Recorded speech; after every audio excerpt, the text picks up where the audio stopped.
Schluter profiles are designed to finish and protect tile edges and help ensure a lasting installation. Today, we'll give you some tips on how to choose the correct size profile for your project. The goal when choosing the profile size is to have the profile flush with the surface of the tile or slightly below. This way, the profile finishes and protects the tile, but doesn't become a wear surface or create a trip hazard. As a starting point, the tile thickness determines the appropriate profile size. The profile height is measured from the top of the anchoring leg to the top of the profile. Once you have your starting point, the other big factor is thin-set mortar and the bond coat under your tile. For smaller format tiles, typically the notched trowel you use is smaller, so your bond coat will be thinner. Selecting the profile size closest to the tile size will usually work in this scenario. When it comes to larger format tiles, you may need to select a larger profile than the tile size.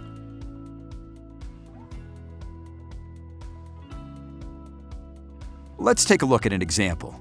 In general, you may need to use a larger notched trowel with a larger format tile.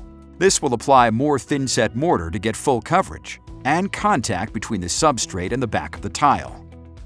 This will raise the tile, so using the profile size closest to the tile, in this case, won't work. It will cause lippage and leave the tile edges exposed.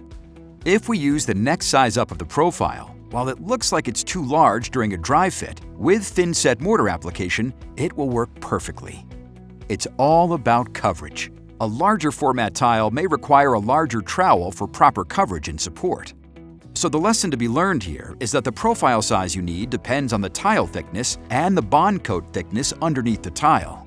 To recap, for smaller tiles, the profile size can usually correspond directly to the tile thickness. For larger tiles, you may need to select a larger profile to account for the bond coat thickness underneath the tile. With experience, selecting the right size will become second nature. And when in doubt, you can always check with samples before placing an order. We hope this tip will help you in choosing the correct profile size for your next project. If you still have questions, please contact our customer support specialists. For more information on Schluter products, visit schluter.com or check out our YouTube channel to view our videos.